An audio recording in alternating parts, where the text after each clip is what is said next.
मान्यवर कांशीराम अगर आज होते तो इन बच्चों को देखकर खुश हो रहे होते कि आने वाला भारत इन नौजवानों का बनेगा। लाख विपत्ति आए घबराइएगा मत, लाख आपको तोड़ने और डराने वाले लोग आएंगे, डरिएगा मत। और आपस में आपको लड़ाने वाले भी लोग आएंगे, आपको आपस में लड़ाएंगे कि आपका दुश्मन ये है, आपका दुश्मन ये है। मान्यवर कांशीराम ने जिसे 85% कहा था उसे 90% बना लो। इस देश में जो भी हाथ से श्रम करता है ना वो सब एक हैं। आइए हम सब मिलकर एक भारत बनाएं, भारत का संविधान लागू कराएं। डॉक्टर भीमराव अंबेडकर, डॉक्टर लोहिया, मंडल और कांशीराम के सपनों का भारत बनाएं, भगत सिंह और अंबेडकर के सपनों का भारत बनाएं। ऐसा भारत जब तक नहीं बना मान्यवर कांशीराम आपको याद करेंगे और अफसोस करेंगे। अगर हम उनके सपनों का भारत नहीं बना पाए ना तो वो हमसे नाराज होंगे, और अगर वो सपनों का भारत हम बना ले गए तो उन्हें फक्र होगा कि जिनके लिए उन्होंने कुर्बानी दी वो पीढ़ियों ने उस कुर्बानी को जाया नहीं होने दिया। हमारी लड़ाई किसी से नहीं है, हमारी लड़ाई किसी धर्म, किसी भगवान, किसी जाति से नहीं है। हमारी लड़ाई इंसान को इंसान के बराबर बनाने की है। इसलिए हम बराबरी का समाज बनाएंगे। कोई बड़ा छोटा नहीं, कोई अमीर गरीब नहीं, कोई छोटा बड़ा नहीं, कोई जाति के नाम पर श्रेष्ठ नहीं। आओ इंसान को इंसान से मिलाने का ये त्योहार मनाएं। कोई प्रधानमंत्री बन जाए, कोई राष्ट्रपति बन जाए, कोई मंत्री, सांसद, विधायक बन जाए, अरे वो कुर्सी किराए की है, आज कोई बैठा कल कोई बैठेगा। लेकिन जिस कुर्सी पर डॉक्टर अंबेडकर, डॉक्टर लोहिया, मंडल और कांशीराम बैठे हैं उस कुर्सी को कोई अब हथिया नहीं सकता। वो वास्तविक कुर्सी है। भारत का संविधान लागू नहीं हुआ था तब पुरुष और स्त्री में भेदभाव था न? शिक्षा सबको मिलती थी क्या? जिसकी जेब में पैसा है उसको पढ़ाई करने का मौका मिलता था, जो ऊंची जाति का है उसको पढ़ाई करने का मौका मिलता था। जाति देखकर पढ़ाई, जाति देखकर नौकरी, जाति देखकर अपमान। गांव गांव में जाकर आप देखो, मोहल्ले तक जातियों के नाम पर बटे हुए थे कि नहीं बटे हुए थे? बटे हुए थे ना। इन सब को तोड़ने का काम किसने किया? भारत के संविधान ने किया कि नहीं? भारत का संविधान लागू हुआ तो सब बराबर हो गए, ये हुआ ना। उसके बाद भी इस देश में भारत का संविधान घर घर नहीं पहुंचने दिया गया। और उस समय एक ऐसा व्यक्ति जिसने अपनी नौकरी छोड़ दी, घर छोड़ दिया और शादी नहीं की, और घर में अपनी मां को ये बोलकर निकले कि मैं अब घर कभी नहीं लौटूंगा। मां ने कहा शादी विवाह कर लो, बच्चे नहीं होंगे तो क्या होगा? उस आदमी ने कहा कि करोड़ों करोड़ों बच्चे हमारे समाज के, ये मेरा परिवार है और मैं इसके लिए पूरा जीवन कुर्बान करूंगा। और वैसे मान्यवर कांशीराम, शुक्रिया। मान्यवर श्री कांशीराम साहेब की जयंती के शुभ अवसर पर बहुजन समाज समिति दिल्ली आजादपुर के इस इलाके में आप सभी सम्मानित लोगों को मेरा क्रांतिकारी जय भीम, जय मंडल, जय संविधान है, इंकलाब जिंदाबाद है। सबसे पहले मैं इन आयोजकों को, प्रमोद जी या अमरजीत जी हैं, और मुझे पता चला है कि ये इस इलाके में पहली बार मान्यवर कांशीराम जी की जयंती मनाई जा रही है। मैं बहुत बधाई देता हूं इन आयोजकों को कि उन्होंने ये बहुत शानदार कार्यक्रम आयोजित किया है। और भारतीय समाज असल में ऐसे उत्सव मनाने का एक मिजाज रखता है, नृत्य संगीत के साथ, गीतों के साथ एक उत्सव का माहौल होता है। और मान्यवर कांशीराम का जन्मदिन एक ऐसे उत्सव के साथ मनाया भी जाना चाहिए जैसा आजादपुर में इस समय ये माहौल बना हुआ है। मैं देख रहा हूं कि इस कार्यक्रम में बहुत सारे वरिष्ठ लोग हैं, बहुत सारे लोग आए, लेकिन सबसे ज्यादा तादाद बच्चों की है। और ये बच्चे, ढेर सारे बच्चे ऐसे होंगे जिन्हें शायद अभी ये अंदाजा नहीं होगा कि ये क्या हो रहा है कार्यक्रम।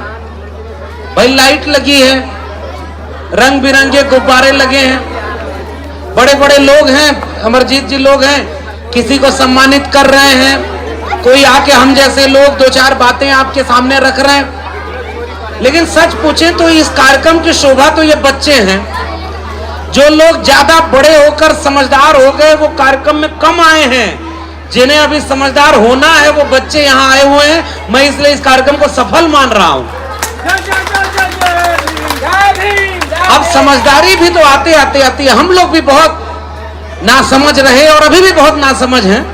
धीरे धीरे पढ़ते लिखते सीखते समझदारी आएगी। लेकिन मैं उम्मीद करता हूं इस कार्यक्रम की तस्वीरें जिन बच्चों के की भूमिका यहाँ पर है, उन बच्चों से उनके साथ आप तस्वीरें खिंचवाइएगा। आज से 2-4 साल 5 साल 10 साल बाद ये बच्चे बड़े होकर पूछेंगे कि ये फोटो कब की है, किस कार्यक्रम की है, और आप ये उन्हें बताएंगे कि जिस दौर में कथा भागवत सुनने पूरा पूरा परिवार जाया करता था, जहां अंधविश्वास और पाखंड फैलाया जाता था, ऐसे वक्त में हम तुम्हें अपने वैचारिक महापुरुषों की जयंती मनाने के लिए ले गए थे। उन बच्चों को आपके ऊपर नाज होगा। ये बड़ी बात है और मैं बहुत बड़ी बातें न करके बस एक दो बात कहने आया हूं। इस देश को अभी देश बनना है। आप कल्पना करिए, अभी इसी मंच पर थोड़ी देर पहले ये बच्चे एक नाटक खेल रहे थे, और नाटक किस बात पे था जरा बच्चों बताओ। ये नाटक जो खेला गया है किस चीज पर था? पढ़ाई पर।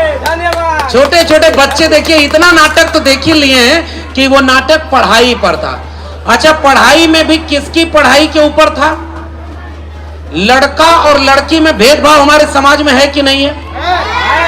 बताओ भाई, भेदभाव है कि नहीं?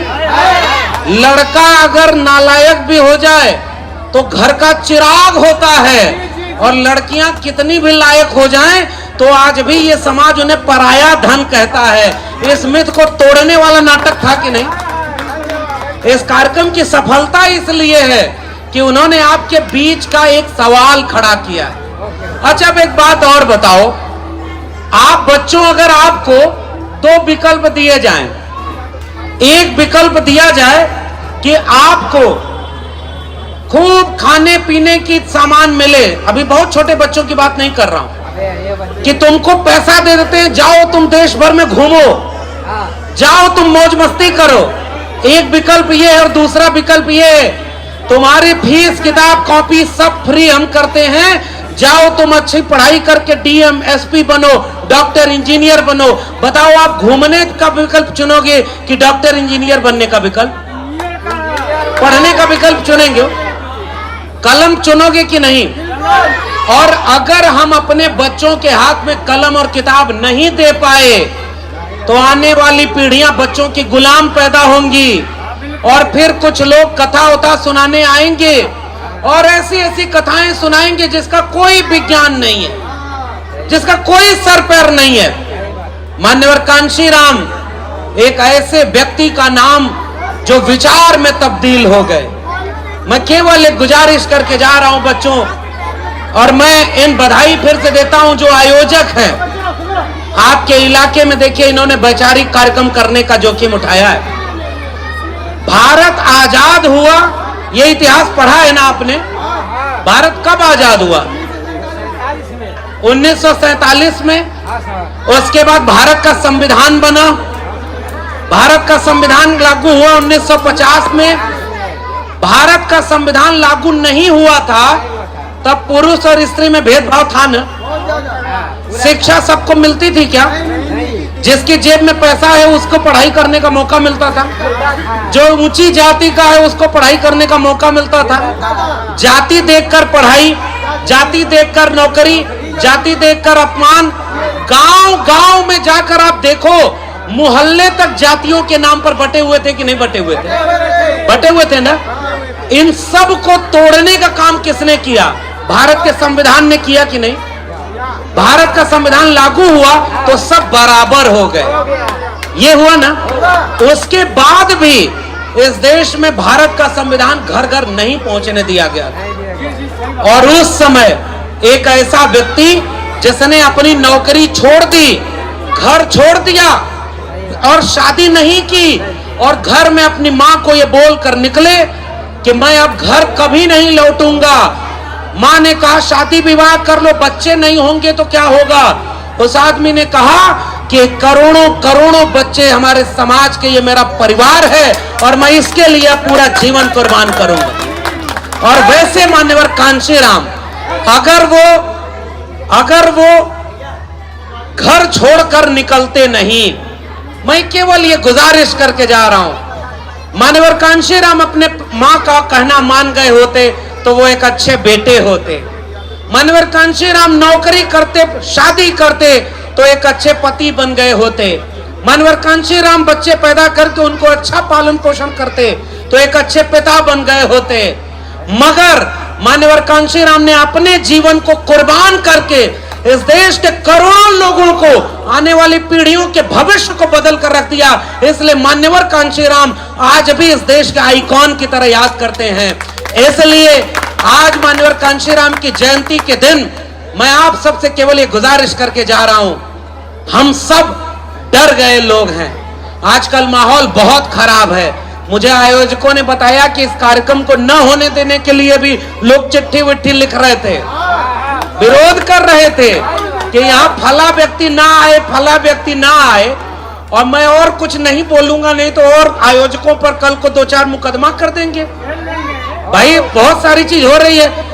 अगर आप देश में दंगा करने के लिए भाषण दो, कथा भागवत करने का कार्यक्रम कराओ, नाच गाना कराओ, आपको परमिशन लेने में कोई दिक्कत नहीं होगी।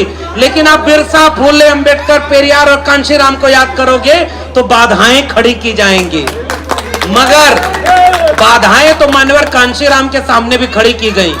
और पता है ना, वो नौकरी में तो चले गए थे, और नौकरी में जब उनके ऑफिस में कहा कि अंबेडकर जयंती नहीं मनाने दी जाएगी तो मान्यवर कांशीराम अपने कार्यालय में लड़ने वाले लोगों के साथ खड़े हो गए, नौकरी छोड़कर समाज में लौटे और इस देश में गांव-गांव तक चलकर इस देश के SC, ST, OBC माइनॉरिटी जो इस मुल्क में 90% हैं, उन सबको एक करके बहुजन का नाम दिया था और सबको मिलाकर कहा आपको इस देश का शासक बनना है। जाते जाते गुजारिश, इस जयंती मनाने वाले लोगों का साथ दीजिएगा।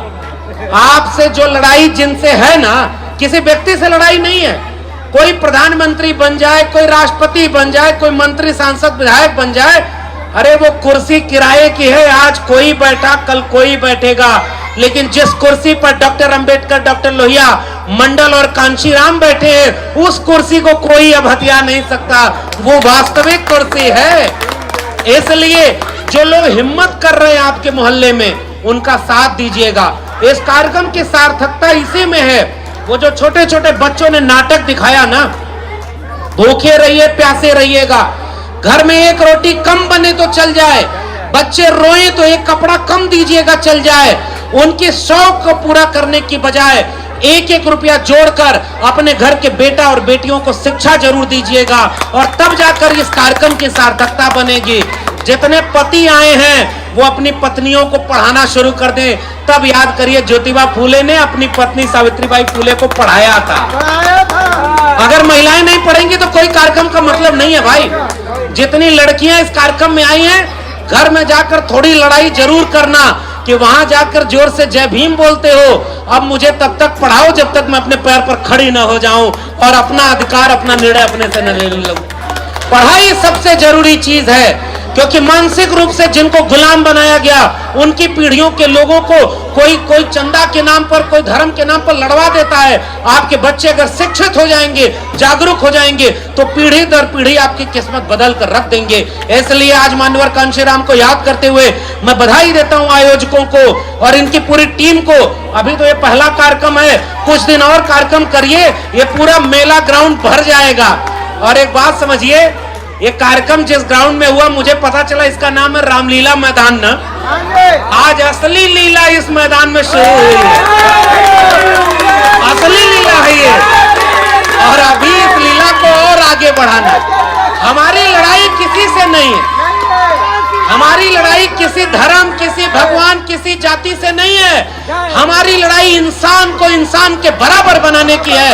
इसलिए हम बराबरी का समाज बनाएंगे। कोई बड़ा छोटा नहीं, कोई अमीर गरीब नहीं, कोई छोटा बड़ा नहीं, कोई जाति के नाम पर श्रेष्ठ नहीं। आओ इंसान को इंसान से मिलाने का ये त्योहार मनाएं। मानवर कांशीराम अगर आज होते तो इन बच्चों को देखकर खुश हो रहे होते कि आने वाला भारत इन नौजवानों का बनेगा। लाख विपत्ति आए घबराइएगा मत, लाख आपको तोड़ने और डराने वाले लोग आएंगे, डरिएगा मत। और आपस में आपको लड़ाने वाले भी लोग आएंगे, आपको आपस में लड़ाएंगे कि आपका दुश्मन ये है, आपका दुश्मन ये है। मानवर कांशीराम ने जिसे 85% कहा था उसे 90% बना लो। इस देश में जो भी हाथ से श्रम करता है ना, वो सब एक हैं। आइए हम सब मिलकर एक भारत बनाएं, भारत का संविधान लागू कराएं। डॉक्टर भीमराव अंबेडकर, डॉक्टर लोहिया मंडल और कांशीराम के सपनों का भारत बनाएं, भगत सिंह और अंबेडकर के सपनों का भारत बनाएं। ऐसा भारत जब तक नहीं बना, मानवर कांशीराम आपको याद करेंगे और अफसोस करेंगे। अगर हम उनके सपनों का भारत नहीं बना पाए ना, तो वो हमसे नाराज होंगे। और अगर वो सपनों का भारत हम बना ले गए तो उन्हें फक्र होगा कि जिनके लिए उन्होंने कुर्बानी दी, वो पीढ़ियों ने उस कुर्बानी को जाया नहीं होने दिया। आप सबको मैं सैल्यूट करता हूं। और अगली बार जब दिल्ली के इस कोने में कार्यक्रम हो तो इतना ताकत से रहे कि इस मैदान में कोई जगह खाली न बच जाए। मानवर कांशीराम की जयंती पर ढेर सारी बधाई। जय भीम, जय मंडल, संविधान जिंदाबाद, उल गुलाम जिंदाबाद, इंकलाब जिंदाबाद।